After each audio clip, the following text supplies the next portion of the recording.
ಇಂಡಿಯಾನ ಆಸ್ಪತ್ರೆಯಲ್ಲಿ ಆರಂಭಗೊಂಡ laser angioplasty ಚಿಕಿತ್ಸೆಯು ಅತ್ಯಾಧುನಿಕ ಹೃದ್ರೋಗ ಚಿಕಿತ್ಸಾ ಸೌಲಭ್ಯ ಎಂದು ರಾಜೀವ್ ಗಾಂಧಿ ಆರೋಗ್ಯ ವಿಜ್ಞಾನ ವಿಶ್ವವಿದ್ಯಾಲಯದ ಉಪಕುಲಪತಿ ಡಾ ಭಗವಾನ್ ಬಿಸಿ ಶ್ಲಾಘಿಸಿದ್ದಾರೆ. ಮಂಗಳೂರಿನ Indiana hospital and heart institute ಆರಂಭಿಸಿರುವ ಹೈ ಪ್ರಿಸಿಷನ್ ಲೇಸರ್ ಆಂಜಿಯೋಪ್ಲಾಸ್ಟಿ ವೈದ್ಯಕೀಯ ಚಿಕಿತ್ಸಾ ಸೌಲಭ್ಯವನ್ನು ಅನಾವರಣಗೊಳಿಸಿ ಅವರು ಮಾತನಾಡಿದರು. ಇತ್ತೀಚಿನ ದಿನಗಳಲ್ಲಿ ಹೃದ್ರೋಗ ಸಮಸ್ಯೆ ಯುವ ಜನರಲ್ಲಿ ಹೆಚ್ಚುತ್ತಿದೆ. ಇದಕ್ಕೆ ನಮ್ಮ ಆಹಾರ ಪದ್ಧತಿ, ಜೀವನ ಪದ್ಧತಿ, ವಂಶ ಪಾರಂಪರ್ಯವಾಗಿ ಬಂದಿರುವ ಕೆಲವು ಕಾರಣಗಳಿವೆ. ಪ್ರಸಕ್ತ ಕಾಲಘಟ್ಟದಲ್ಲಿ ಉತ್ತಮ ಆರೋಗ್ಯ ಮತ್ತು ದೀರ್ಘ ಆಯುಷ್ಯದ ಬಗ್ಗೆ ಚಿಂತನೆ ನಡೆಯುತ್ತಿದೆ.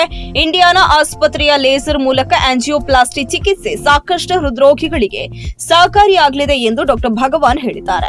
ಅತಿಥಿಗಳನ್ನು ಸ್ವಾಗತಿಸಿ ಮಾತನಾಡಿದ ಇಂಡಿಯಾನಾ ಹಾಸ್ಪಿಟಲ್ನ ಮ್ಯಾನೇಜಿಂಗ್ ಡೈರೆಕ್ಟರ್ ಮತ್ತು ಮುಖ್ಯ ಇಂಟರ್ವೆನ್ಷನಲ್ ಕಾರ್ಡಿಯಾಲಜಿಸ್ಟ್ ಡಾ Yusuf A Kumble, laser angioplasty ಚಿಕಿತ್ಸೆಯನ್ನ ಕರ್ನಾಟಕದ ಕರಾವಳಿ ಜಿಲ್ಲೆಗಳಲ್ಲಿ ಮೊದಲ ಬಾರಿಗೆ ಇಂಡಿಯಾನಾ ಆಸ್ಪತ್ರೆ ಆರಂಭಿಸಿದೆ. ಇದು ಹೃದ್ರೋಗ ಚಿಕಿತ್ಸೆಯಲ್ಲಿ ಮತ್ತೊಂದು ಮಹತ್ವದ ಮುನ್ನಡೆ ಎಂದರು. ಸಾಮಾನ್ಯವಾಗಿ ಹೆಚ್ಚಿನ ಹೃದಯ ಬ್ಲಾಕ್ಗಳಿಗೆ ಬೈಪಾಸ್ ಶಸ್ತ್ರಚಿಕಿತ್ಸೆಯ ಅಂತಿಮ ಆಯ್ಕೆಯಾಗಿತ್ತು. ಆದರೆ ಸೈಂಟಿಕ್ ಹಾಗೂ ಇತರ ಇಂಟರ್ವೆನ್ಷನಲ್ ಕಾರ್ಡಿಯಾಲಜಿ ತಂತ್ರಜ್ಞಾನಗಳ ಅಭಿವೃದ್ಧಿಯಿಂದ ಇಂದು ಕೇವಲ 10% ರೋಗಿಗಳಿಗೆ ಮಾತ್ರ ಬೈಪಾಸ್ ಅಗತ್ಯವಿದೆ. ದೇಶದಲ್ಲಿ ವೇಗವಾಗಿ ಗುಣಮುಖರಾಗಲು ಮತ್ತು ಸುರಕ್ಷಿತ ಚಿಕಿತ್ಸೆ ಬಯಸುವ ರೋಗಿಗಳಿಗೆ ಲೇಸರ್ ಆಂಜಿಯೋಪ್ಲಾಸ್ಟಿ ಮುಂದಿನ ದಿನಗಳಲ್ಲಿ ಪ್ರಮುಖ ಚಿಕಿತ್ಸಾ ಆಯ್ಕೆಯಾಗುವ ಸಾಧ್ಯತೆ ಇದೆ. ಪ್ರಸಕ್ತ ಲಭ್ಯವಾಗಿರುವ ಲೇಸರ್ ಆಂಜಿಯೋಪ್ಲಾಸ್ಟಿ ಮುಂದಿನ ದಿನಗಳಲ್ಲಿ ಹೃದ್ರೋಗ ಚಿಕಿತ್ಸೆಯಲ್ಲಿ ಕ್ರಾಂತಿಕಾರಿ ಬದಲಾವಣೆ ತರಲಿದೆ ಎಂದು ಡಾ ಯೂಸುಫ್ ಕುಂಬ್ಳೆ ಹೇಳಿದ್ದಾರೆ. ಈ ತಂತ್ರಜ್ಞಾನವು ಬ್ಲಾಕೇಜ್ ಸುತ್ತಲಿನ ಆರೋಗ್ಯಕರ ಕಣಗಳಿಗೆ ಮಾಡುವ ಹಾನಿ ಅತ್ಯಲ್ಪ ಪ್ರಮಾಣದಾಗಿರುತ್ತೆ. ಅತಿ ನಿಖರವಾದ ಚಿಕಿತ್ಸೆಯನ್ನು ನೀಡಲು ಇದರಿಂದ ಸಾಧ್ಯವಾಗುತ್ತದೆ.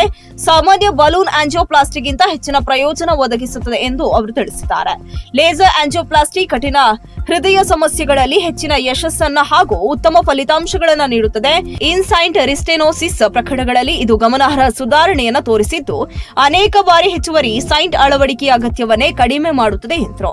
ಇಂಡಿಯಾನಾ ಆಸ್ಪತ್ರೆಯ ವೈದ್ಯಕೀಯ ಮೈಲುಗಲ್ಲುಗಳ ವಿಶಿಷ್ಟ ದಾಖಲೆಗಳನ್ನು ಹೊಂದಿದೆ. ಅದು ಮೊದಲ ಓಸಿಟಿ ಇಂಪ್ಲಾಂಟೇಷನ್ ಅನ್ನು ನಡೆಸಿತು. ಅದು 1 ವರ್ಷದ ಮಗುವಿನ ಮೇಲೆ ಮಹಾಪಧಮನಿಯ ಸ್ಟೆನೋಸಿಸ್ಗೆ ಮೊದಲ ಮಕ್ಕಳ ಶಸ್ತ್ರಚಿಕಿತ್ಸೆಯಾಗಿದೆ. ಈ ಪ್ರದೇಶದಲ್ಲಿ ಮೊದಲ ವಾಲ್ಟ್ ಇನ್ ವಾಲ್ಟ್ ಶಸ್ತ್ರಚಿಕಿತ್ಸೆಯನ್ನು ನಡೆಸಿತು. ಅದರ ಅತ್ಯಂತ ಗಮನಾರ್ಹ ಸಾಧನೆಗಳಲ್ಲಿ ಒಂದಾದ ತಂಡವು 12 ಗಂಟೆಗಳ ನವಜಾತ ಶಿಶುವಿನ ಮೇಲೆ ಮಹಾಪಧಮನಿಯ ವಾಲೋಟಮಿಯನ್ನ ನಡೆಸುವ ಮೂಲಕ ಶಿಶುವಿನ ಜೀವ ಉಳಿಸಿತು. ಸುಧಾರಿತ ಹೃದಯ ರಕ್ತನಾಳದ ಆರೈಕೆಯಲ್ಲಿ ಇಂಡಿಯಾನಾ ಆಸ್ಪತ್ರೆ 2019ರಲ್ಲಿ ಕರಾವಳಿ ಕರ್ನಾಟಕದ ಮೊದಲ ಟ್ರಾನ್ಸ್ ಕ್ಯಾಥೆಟರ್ ಮಹಾಪಧಮನಿಯ ಕವಾಟ ಬದಲಿಯನ್ನು ನಡೆಸಿತು ಎಂದರು.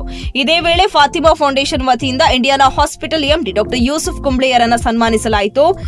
ಎಂಬಿ ಸದಾಶಿವ ಸನ್ಮಾನಿತರನ್ನು ಪರಿಚಯಿಸಿದ್ದಾರೆ. ಇನ್ನು ಈ ಸಂದರ್ಭದಲ್ಲಿ ಇಂಡಿಯಾನಾ ಹಾಸ್ಪಿಟಲ್ ಅಂಡ್ ಹಾರ್ಟ್ ಇನ್ಸ್ಟಿಟ್ಯೂಟ್ನ ಚೇರ್ಮನ್ ಪ್ರೊಫೆಸರ್ ಡಾ ಅಲಿ ಕುಂಬ್ಳೆ, ನಿರ್ದೇಶಕ ಡಾ ನಿಹಾಲ್ ಅಲಿ ಕುಂಬ್ಳೆ, ವೈದ್ಯಕೀಯ ನಿರ್ದೇಶಕ ಡಾ ಅಪೂರ್ವ ಶ್ರೀ ಜಯದೇವ್, ವೈದ್ಯಕೀಯ ಮೆಡಿಕಲ್ ಅಡ್ಮಿನಿಸ್ಟ್ರೇಷನ್ ನಿರ್ದೇಶಕ ಡಾ ಆದಿತ್ಯ ಭಾರದ್ವಾಜ್, ಹೃದ್ರೋಗ ತಜ್ಞ ಆರ್ಎಲ್ ಕಾಮತ್ ಹಾಗೂ ಹಿರಿಯ ವೈದ್ಯ ಡಾ ಮೊಹಮ್ಮದ್ ಇಸ್ಮಾಯಿಲ್ ವೇದಿಕೆಯಲ್ಲಿ ಉಪಸ್ಥಿತರಿದ್ದರು.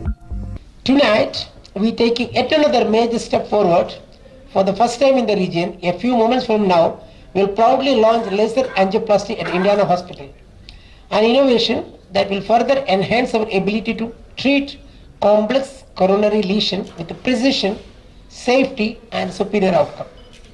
In a short while, I will take you through a small presentation explaining its benefit, application and improved patient outcomes we aim to achieve through this advanced technology. For tomorrow's program, actually, we have a massive program organized by the Rajiv Gandhi University of Health Sciences affiliated institutions at Mangalore, Dakshina Kannada district and also Udupi district. We have taken a big leap in leading anti-drug campaign for all our students in the Rajiv Gandhi University of Health Sciences. And this program will also highlight on organ donation pledge in our state for the students